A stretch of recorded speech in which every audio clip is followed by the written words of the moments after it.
Today on the show, I am joined by the gorgeous Agi Heale, who's a certified professional executive coach, a workshop facilitator, but how I know her, she's author of Generation Panic. So hello there, Agi.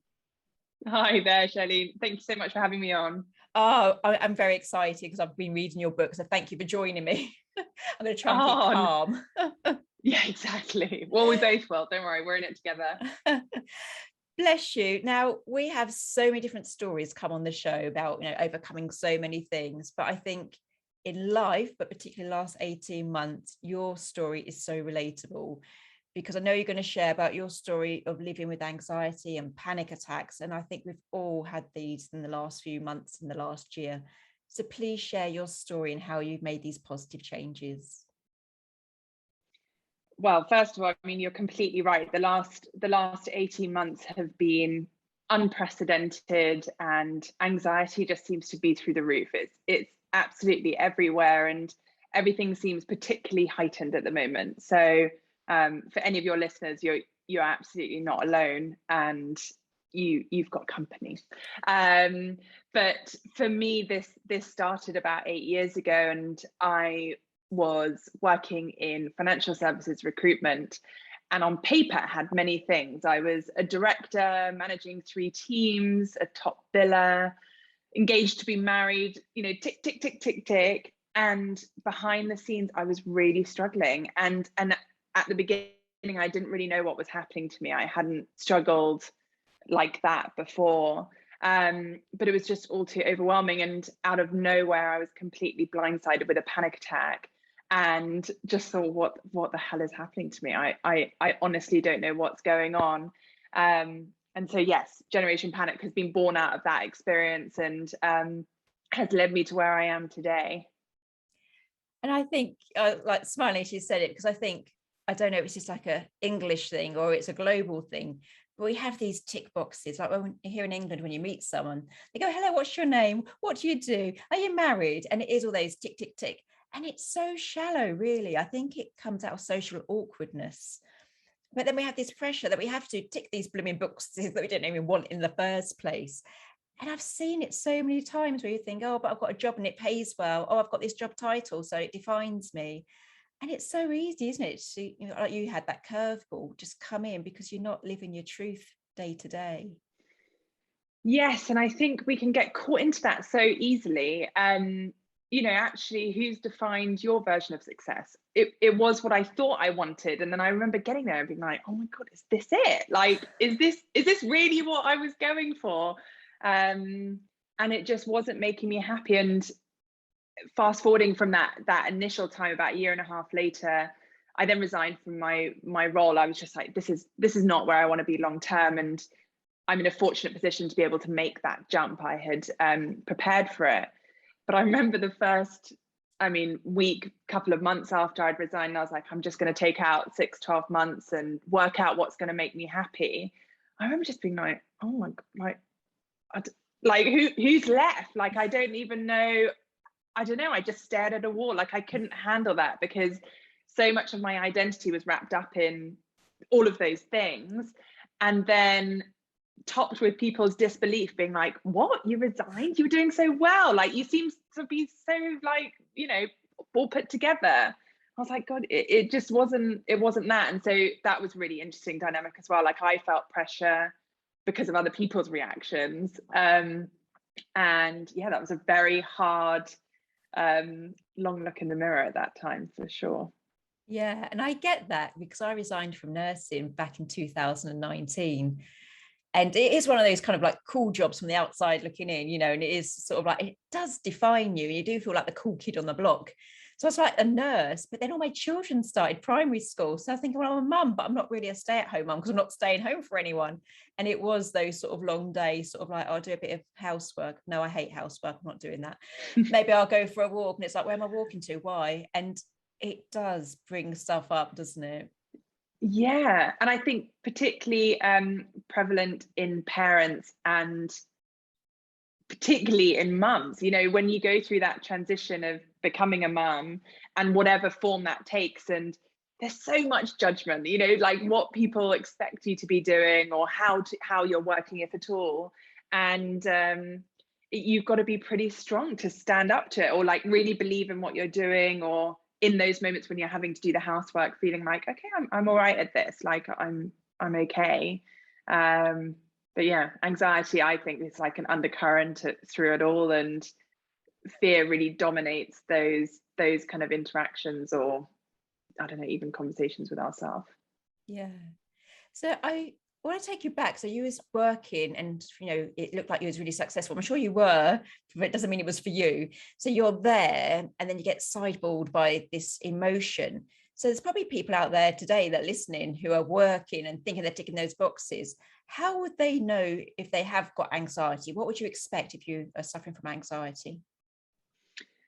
Well, for me, what happens when I feel anxious is that I feel this kind of rising panic. Like my palms might start to sweat, my heart rate will increase, my stomach might start doing backflips and, flipping around in circles. But I think for me, the biggest thing that when I'm feeling anxious is that my breath becomes really shallow. It's like super high up in my chest, which it is naturally anyway. For me, I'm quite a kind of high breather. But I also lose my train of thought. So really simple decisions, simple conversations, or even more complex things just become totally overwhelming. Like it's like I can't string together the sentence, like no rational thoughts. It's like it kind of run for the hills, which is what happens, which is what I've learned since, is that when you are in that fight, flight, freeze response, your body and brain is taken over by a concoction of hormones. You're not thinking rationally, you're trying to survive. But what I was finding is that in the old days, they were surviving from like a saber-toothed tiger, and it was very important to have that reaction. Whereas for me, I was reacting as though a meeting was a saber-toothed tiger, or a call to a client was just so monstrous, and it hadn't been historically, but just that feeling of like real unsteadiness, real shaky ground that I was standing. I didn't feel grounded at all. It sounds exhausting when you were saying about the clamminess and the fight or flight and the overthinking and the lack of concentration. It's very much what you get in grief, isn't it? When you sort of lost your normal sense of control.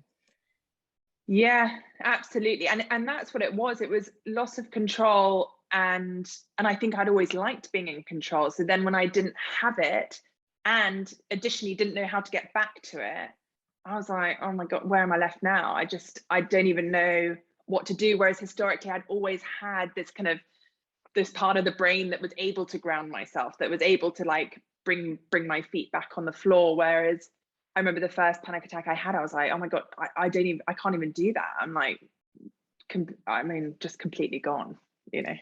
Bless you. So anxiety is sort of like you're worrying about something with an uncertain outcome, and then you have for me. I'm sorry. Yeah, I was just wondering, because you said about panic attacks, but I'm assuming that anxiety is like a worrying state about an unknown outcome, but then there's a panic attack. What is the difference between anxiety and a panic attack? So for me, most simply, anxiety is just a worry about the future. And like you say, like an outcome that is uncertain, that we can't control, which is particularly why at the moment it's so dominant. It's just everywhere we look, because it's uncontrollable at the moment. The future is completely uncertain. We can't really ground ourselves in certainty. But for me, then the panic attack is just the physical reaction when the anxiety has tipped too far. So when it's gone over the edge, you're then having that full body physical response, as though you're having, responding to that threat in front of you. But for me, I had essentially missed all the signs that I was anxious, because I just thought it was like, life just gets faster, and things are stressful, and I was already just operating at this level of stress and like speed that I don't know, it became my baseline state. It became like a very normal place for me to be, which is probably also why when I resigned and was staring at a wall, I was like, oh my gosh, I'm just, this is a very different pace, and this feels uncomfortable, because I'm so used to a higher level of stress, like a higher level of output. I often describe it like, like on a I'm in Singapore, so it's always hot. We've got aircon, and you set the aircon for 23 degrees, and the machine will do everything it can to maintain that temperature. So if it drops to 20 degrees, it will try to get back to that 23. And that's essentially what happens in our brains as well. So yeah, you become almost like addicted or very used to that level of frenzy. Well, that's what it felt like to me anyway. No, I love that. I think that's really clear, Agi. I really do. Because, I think we justify what's going on in our body and our mind. And you do, as you said, baseline. I thought it is that. You just think, oh, it was a bad day at the office. Oh, it was a bad week at the office, bad month, bad year. And as you said, you didn't recognize the signs of these bad days, that baseline. And then it's panic attack where you just, it's too much for the body and mind and it flips. So I think it's a really good way of explaining it. Yeah. And I found that, like, I remember in the lead up, I just wasn't sleeping as well, or I was shorter of breath, or I don't know, I wouldn't be able to string together things that easily. But it's amazing how we just brush it off. Like I was talking to someone the other day and they were like, oh, I'd go for a run and I'd feel like almost like it felt like a kind of heart attack, but that's just kind of what I felt after runs. And that was his normal. And, I'm sure, I'm trying to think of one now, but like I might have a twinge in my shoulder and I'm like, oh, it's just kind of part of me. And that's just the way that I am, without really questioning, is that really, like, do I really have that twinge, or do I need that, or what can I do about it? Yeah, I think that's a really good thing. I think it's a really good call for the listeners today. It's just sort of like, just spend 10 minutes thinking what you're accepting as your norm. Should you delve a little bit deeper? Because it could be a health issue. It could be a warning sign, So I love that. Yeah. And sorry, just one more thing on that.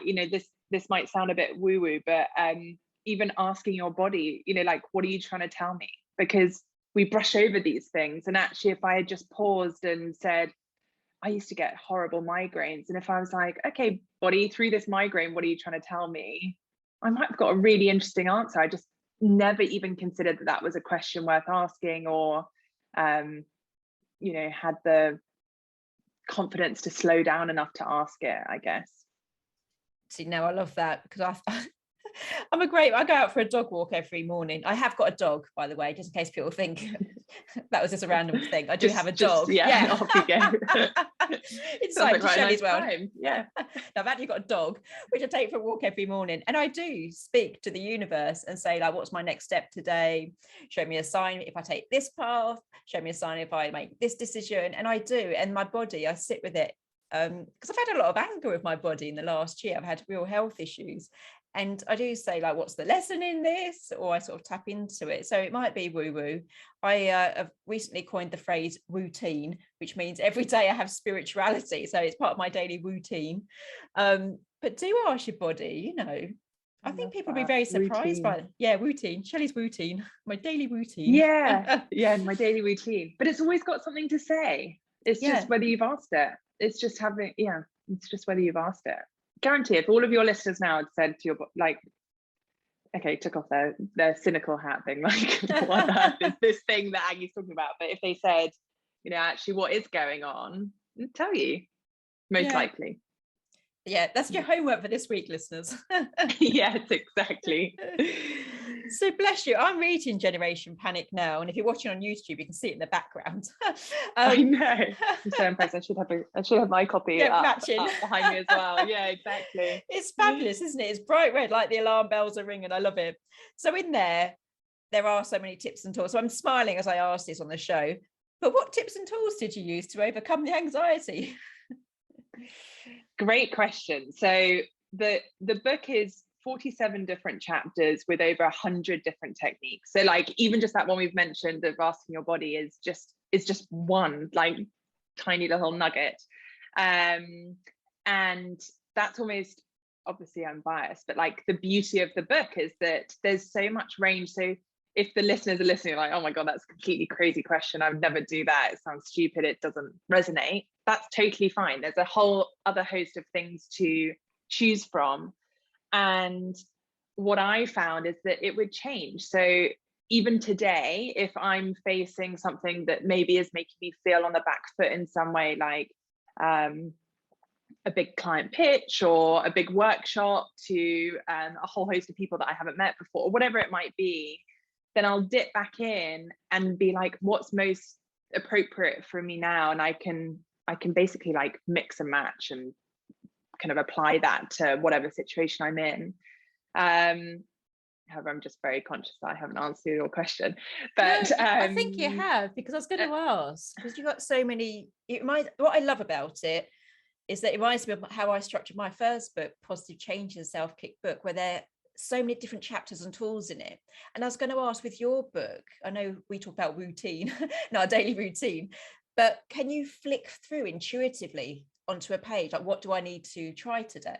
Would it work like that? Yeah, absolutely. So there's in my opinion, I mean, people might read it from, you know, back to front, up to down, whatever, but in my way, in my opinion, there's two main ways to read it. Is either from start to finish and just work your way through it as and when you know, feel inclined to do so, or just to dip in and out of it. So, you know, you might just skim through all the chapters and be like, oh, that one sounds really cool today, you know, whatever's jumping out at you, and then just dip into that. That's the whole point, is you can just dip in, take what you need and go and apply it. You know, it's so digestible, it's so accessible, and I think it was incredibly intentionally written that way, because when I was struggling, I mean, I didn't have capacity, I was exhausted, I didn't even have the headspace to be able to take on like new bits of information. So something that was so easy just to pick up and put down and take information, rather than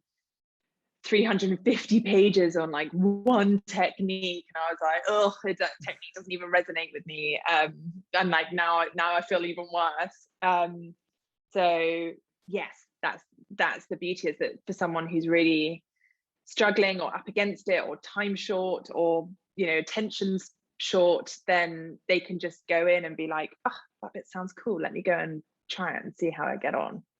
Yeah, and it is like that, and I love it. I mean, when I wrote my book, Positive Changes, I wrote it because everyone says, I'm like, don't say they think they are, if I'm honest, but everyone says they're so busy. And so some pages just like a sentence, another chapter might be like a whole page. You know, the ones where I talk about the end of life from my nursing, there might be like 2 pages. But it is trying to take away those excuses of creating that positive change, isn't it? It's just sort of like, just try it. And like yours is the structure, the very similar to mine. It's like a paragraph, lovely illustration. And it is, you know, you can just dip into it. There are no excuses, you know, and living with anxiety, like you were saying, with all like the clammy hands and the panic attacks, you know, the brain fog, that's not serving you. So just try a little chapter from Agi's book. It is, well, digestible, bite-sized chapters, isn't it? So there are so many tips and tools in there, but for these people, they're still going to say they're busy. What one positive change would you suggest they try today? Oh, apart from buying the book, obviously. That could just be it. Just buy the book. Yeah, absolutely. I'm going to be really naughty. I'm going to give you 2. One is breathing, because it's just, I mean, myself included, I often breathe high up in my chest, and as soon as I do that deep belly breathing and really take new and fresh air to the pit of my stomach, you know, there's been a whole host of research on the power of breath, and it really does inform your head. So you almost stop before you get into that fight or flight response. You kind of hijack the system, I guess, before it's gone too far. And the other thing is that this can be a hugely positive thing, and hold on in there, because I remember when I was struggling, I just found it so exhausting and hard, and really like the most challenging thing I've ever been through.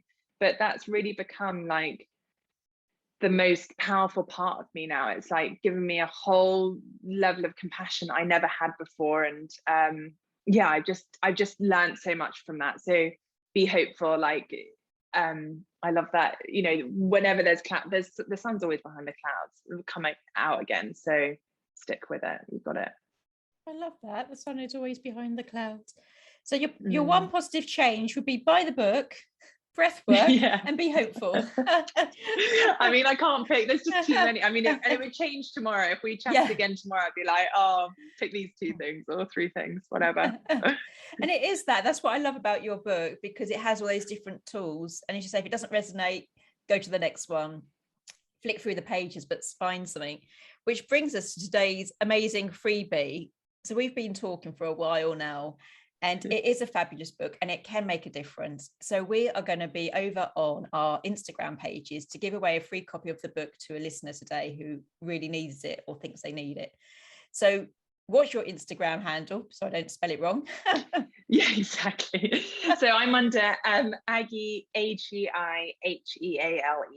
And if you pop that in, you'll definitely find me. Or Generation Panic is also on Instagram, so you can find the 2 of them. But yeah, I'm looking forward to getting this over to someone who really needs it. Fabulous. And I'm Shelley F Knight on Instagram. So that's SHELLEYFKNIGH. That's really long. I'm just going to stick it in the show notes if I'm honest. Because if you're sitting there with anxiety, you're thinking like, you lost me at S. Do you know what I mean? Exactly. They're scribbling down. Like, they can't find a pen. So much exactly. So we'll help you out. We'll put it in the notes. We're going to help you out. We'll stick it in the show notes, and come find us over on Instagram. Follow us both, and we're going to be giving away a copy, maybe even 2, of the book to help you, because it's something we're both very passionate about. Yeah. So come find us. Agi Heale, it's been absolutely gorgeous. Thank you for sharing your journey, your book, your tips and tools, and just thank you for being you. Oh, thank you, Shelley. It's been a real pleasure. Thanks for having me on.